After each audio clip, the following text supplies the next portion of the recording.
Buenas tardes. Me llamo Brian Arellano y voy a hablarles respecto a la Clasificación Nacional de los Derechos Humanos y su legislación, no sin antes mencionar brevemente antecedentes para después pasar a la clasificación, en la que daré un artículo como ejemplo. Los derechos humanos cobraron fuerza históricamente al final de la Revolución Francesa en 1789, gracias a la Declaración de los Derechos del Hombre y del Ciudadano.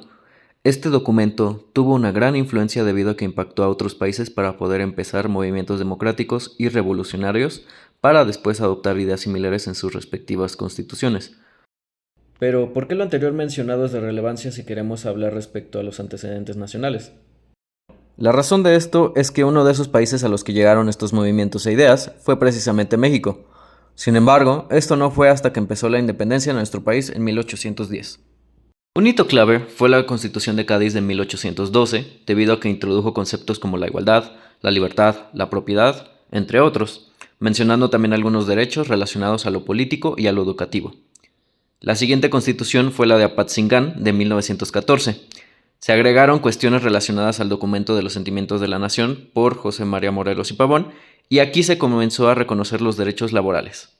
Después de la independencia de México, lo siguiente a mencionar es la Constitución de 1824, la cual definió la organización del poder del Estado. Después se unieron las 7 leyes constitucionales de Antonio López de Santana en 1833, integrando un apartado especial llamado Derechos y Obligaciones de los Mexicanos y Habitantes de la República. Aquí se reconocieron los derechos de nacionalidad y seguridad jurídica.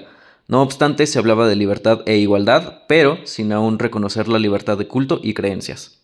Avanzamos a 1847. Aquí se crea un acta constitutiva y de reforma en la cual se implementa por primera vez el juicio de amparo como una garantía de los derechos humanos. Sin embargo, la Constitución de 1857 tuvo más relevancia aún debido a que destacó la libertad de expresión y de asociación, además de establecer los principios de legalidad e irretroactividad. Esto significa que las leyes no pueden aplicarse a hechos ocurridos antes de su promulgación. Para concluir con los antecedentes, hablaré de la Constitución que sigue vigente, la cual es la de 1917. Aquí se mantienen principios clave como la soberanía popular, la división de poderes y los derechos individuales. Sin embargo, también se reconocen los derechos de los campesinos y de los trabajadores, así como más derechos relacionados a la educación. La razón por la cual nos sigue rigiendo es debido a que se han agregado progresivamente reformas y derechos como lo es el voto a la mujer, nuevos derechos laborales, de educación, salud, ambientales y privacidad, así como a los pueblos indígenas y a las personas con discapacidad, entre otros.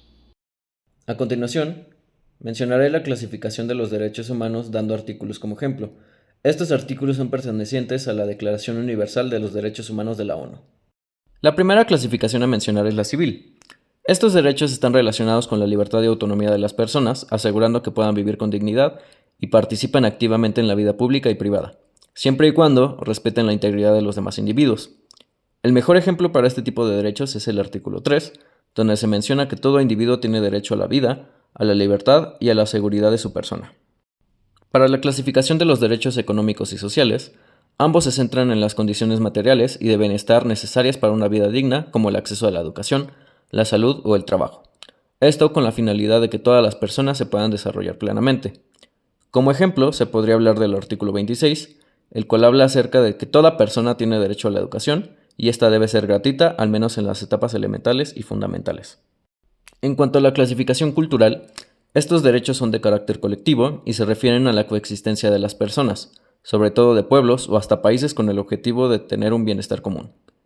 El ejemplo perfecto sería el artículo 27, donde se estipula que toda persona tiene derecho a participar libremente en la vida cultural de la comunidad, a disfrutar de las artes y a participar en el progreso científico y en sus beneficios.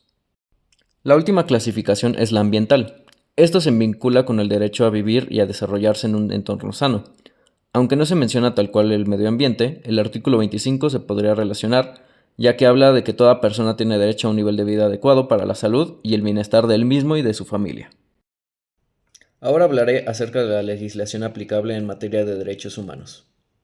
Esto se refiere a que todas las normas, tanto nacionales como internacionales, tienen como propósito proteger los derechos y las libertades fundamentales de las personas, basándose en principios como la dignidad, igualdad, la no discriminación y el acceso a justicia. Los artículos 1 al 29 son la base de la legislación nacional sobre derechos humanos, ya que establecen y garantizan los derechos fundamentales de las personas en México. El artículo 102, inciso B, Asegura que la Fiscalía actúa de manera imparcial y objetiva, lo cual es esencial para la protección de los derechos humanos, ya que una justicia accesible e imparcial es un derecho fundamental. El artículo 133 resalta la importancia de los tratados internacionales, garantizando que las disposiciones internacionales de derechos humanos tengan un peso superior en caso de conflicto con las leyes nacionales. Esto permite que México cumpla con los estándares internacionales en derechos humanos y protege a las personas frente a posibles violaciones de sus derechos. A continuación, mencionaré el papel de la CNDH y de la Suprema Corte de Justicia de la Nación. Respecto a la CNDH, así como se mencionan en el artículo 102, va a proteger los derechos humanos a través de una investigación y documentación de las quejas de violaciones a los derechos, ya sean cometidas por autoridades o instituciones particulares. Después de estudiar los casos, la CNDH puede emitir recomendaciones para que las autoridades implicadas reparen la violación y garanticen que no lo vuelvan a repetir. También proporciona una asesoría legal a las personas vulneradas y realiza actividades para promover la cultura de derechos humanos como campañas de sensibilización y formación. Respecto a la Suprema Corte de Justicia de la Nación, verifica que las leyes y actos del gobierno sean compatibles con la Constitución. También es el órgano encargado de resolver los amparos que se interponen en contra de actos de autoridad que violentan derechos humanos. A su vez, tiene la tarea de garantizar que los tratados internacionales ratificados por México sean cumplidos y resuelve controversias constitucionales que involucran violaciones a los derechos humanos, ya sea entre poderes del Estado o entre autoridades federales y locales. Para resumir, la Suprema Corte fortalece el acceso a la justicia y la protección de derechos fundamentales para todos los mexicanos.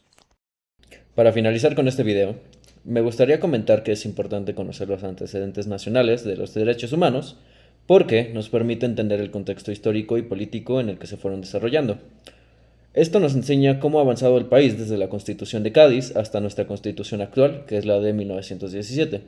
También es importante conocer la importancia de las instituciones que se encargan de defender y proteger nuestros derechos, como la CNDH y la Suprema Corte de Justicia, ya que ambos son pilares esenciales en la protección y promoción de los derechos fundamentales en el país y estarán para nosotros cuando se nos presente una situación que violente nuestros derechos.